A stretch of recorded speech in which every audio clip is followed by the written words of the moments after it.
Hi, everyone, and welcome to today's episode of HR for Small Business. Happy Friday. I hope you've had an amazing week.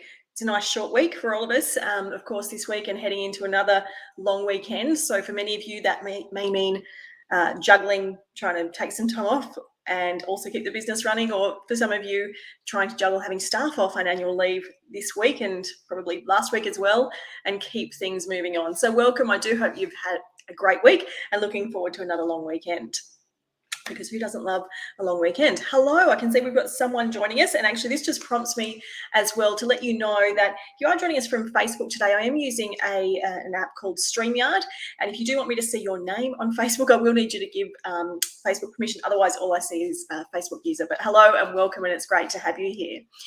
So today on HR for Small Business, we are chatting about a little superpower that we all have known as curiosity. Now, we all have this superpower, but it's probably something I realize now in hindsight that I tapped into a lot as a child. Now, I don't know whether you were like me, but I was the kid that asked why all the time, constantly. But why? But why? I was never satisfied with any answer. I wanted to know more. But why is it that way? It's just the way it is. But why? But why? I must have driven my parents absolutely bonkers the amount of times I asked that. In fact, my mum's response to me as a child ended up being, and I've asked a lot of people this, and no one, oh, hi, Amy, great to have you here. Are you a why asker as well? Yeah, exactly. No one else has heard this saying before. So, Amy, let me know if you have, if you were like this as a kid as well. But my mum used to say to me, because why is a crooked letter and I can't straighten it. That was her end remark whenever she'd had enough and just couldn't answer any more of my questions and my why questioning and my constant asking. And, as a parent now, I do get that you do get to your wit's end with the questions, but that's a superpower that as kids, no one's ever heard of that before. But as kids, we really tap into that superpower and we're naturally inquisitive. And it's certainly something that I really tapped into as a kid. But what I've noticed is that we tend to stop using that superpower as we get older. And I noticed this particularly when I was at university, and I was studying criminal psychology at uni. And part of my course was to do a major research piece, a bit like a mini thesis in effect. And so what we were doing as a group was studying the perception of crime in children. And what we did is we created a video of, it was just a sporting field, people playing soccer around, and someone walked in and left a bag and went off to play their sport. And all you see in the video is someone walking, into the pan of the camera. You don't see them pick up the bag. You don't see them actually touch the bag or carry the bag. But suddenly the person is no longer in sight, and neither is the bag.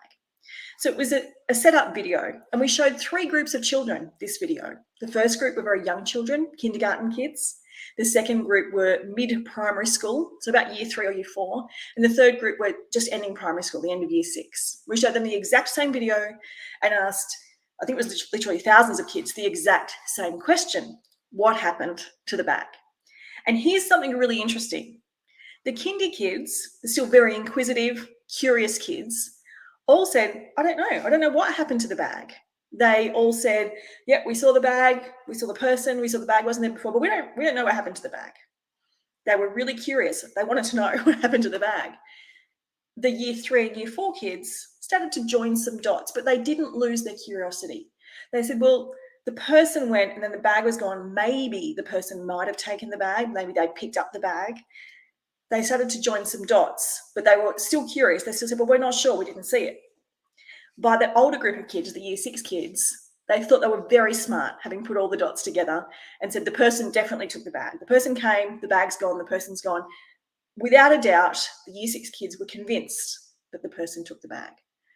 And what really had happened between kindy and year 6 is because we teach people to join dots and to come to conclusions and to make assumptions. It's what we do in school and it's what we do in adulthood. Those kids had lost their curiosity. And it was a fascinating research piece to do in terms of perception, in terms of making conclusions without necessarily facts and evidence, which was important in criminal psychology, which I was studying. But it also taught me a really important lesson, and that is just because we get older and wiser doesn't mean we should lose our sense of curiosity.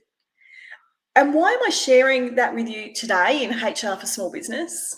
Well, really simply, I witness this in business owners, in managers and leaders all the time.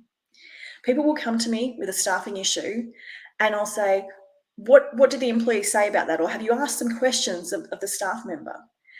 And quite often the answer is, oh no, but I know why they're doing that, or I know why they're thinking that. Because we think we know. And we've joined the dots, we've come to assumptions and conclusions and made educated guesses. But we haven't been truly curious.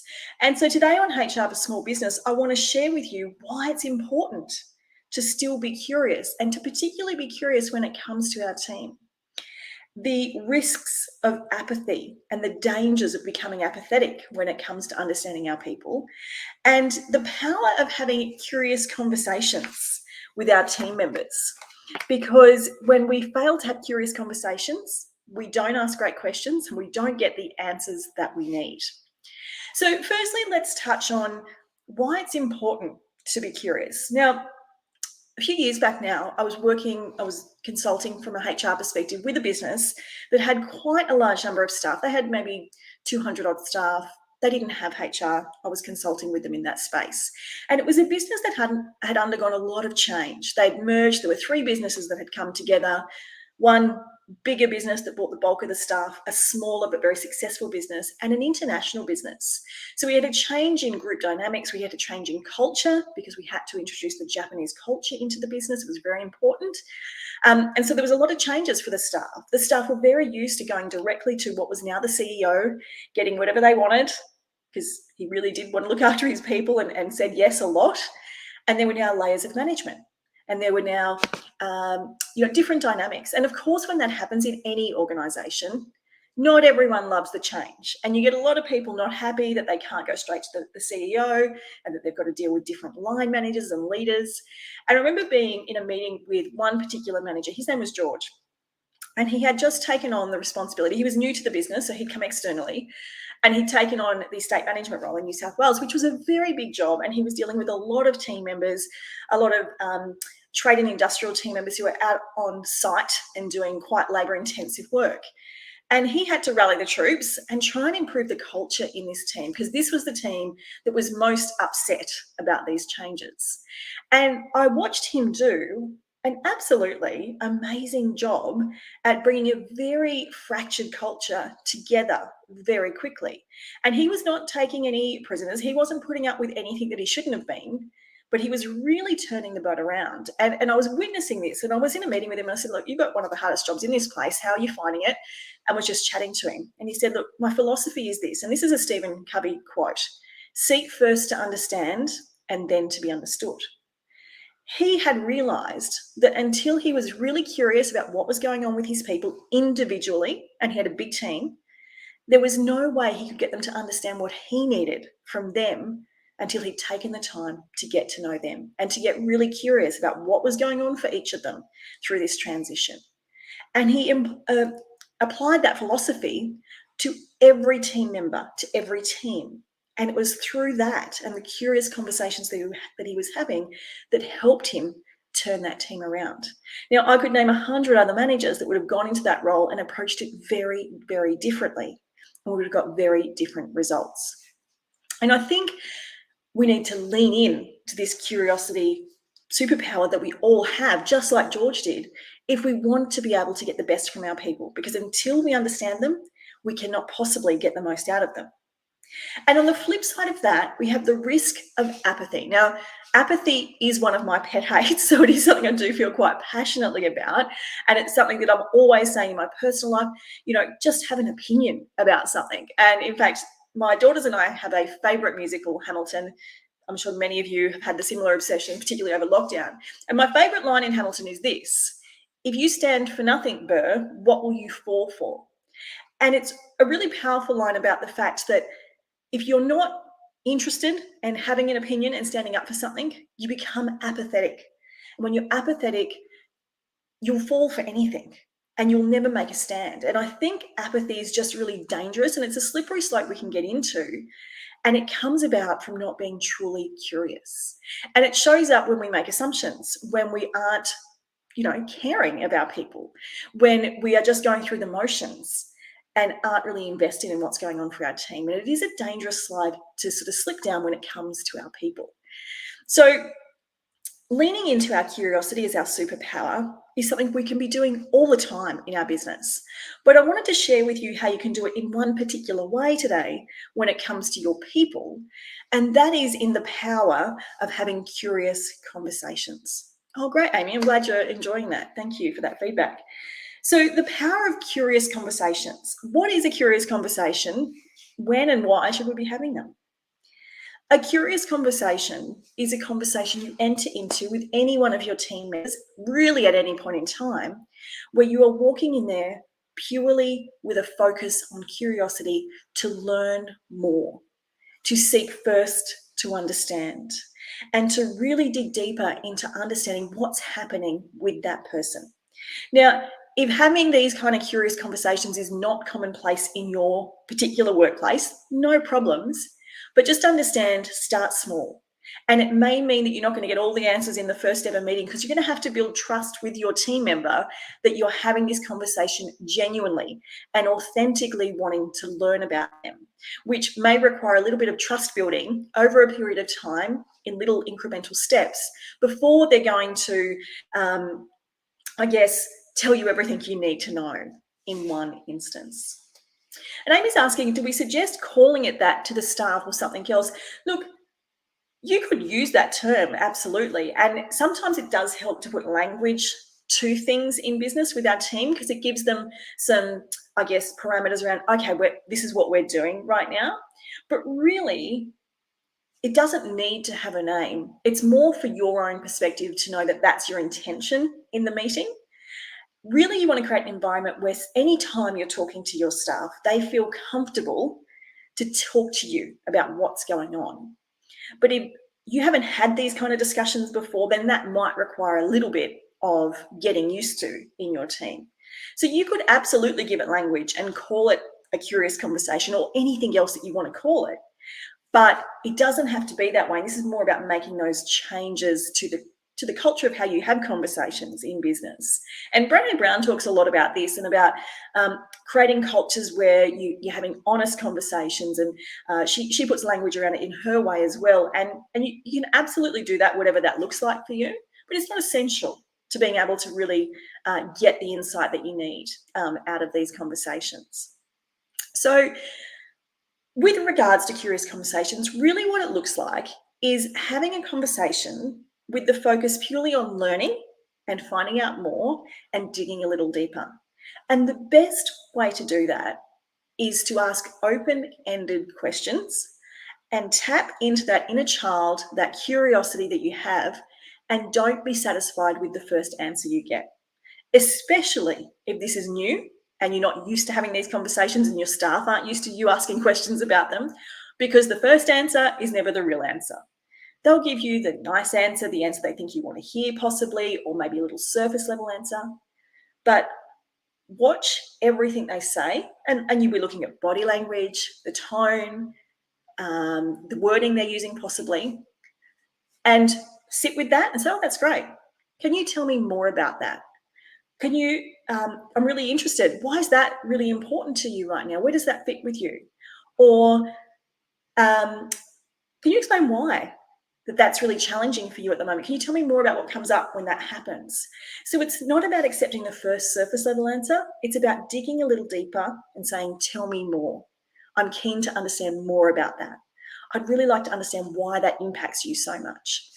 Now, in terms of when to have these conversations, you can have curious conversations really at any point in time, but there'll be some particular trigger points where I would suggest actually having these. Now, the first one is if you've got a performance issue, particularly if there's been a change in behaviour. So this could be about someone that was previously great at work and suddenly you've got attendance issues, or they're just off their game, or you've noticed that they seem to have checked out mentally at work. So there's been a change in behaviour. Now, this is what in the HR world we call a disengagement. They've started to disengage. But if you can catch this early on, if you watch, and again, it's because you're being curious and you're seeing the changes in behavior, even if they're subtle, I would jump right in then and invite them in to have a chat and just say, look, there's nothing wrong. I don't need to talk to you about anything performance-wise. I've just noticed that more recently, these things have been happening. I was curious, is there something going on that you'd like to talk about, or what's changed for you that I'm not kind of aware of? And just start with open-ended questions. And you'll find by creating that forum where staff that are going through that change, where possibly disengaging or something's not quite right, they may not open up in the first instance, but have another meeting a few days later. I just want to touch base again. How's that going? Are you feeling any better? Whatever went on in the first meeting. And they'll start to see, actually, you're not having this meeting because you want to have a go at them, because you want to discipline them, because you're going to yell at them about their performance. You're genuinely interested in what's going on for them. Because until you have that information, particularly when someone's starting to disengage, you can't re-engage them because you don't know what's the problem. You don't know what the prompt is to start re-engaging them. So that's one time I would definitely have a curious conversation. I love to have curious conversations as part of a performance review process. Yes, you're doing the structured performance review. That's still really important.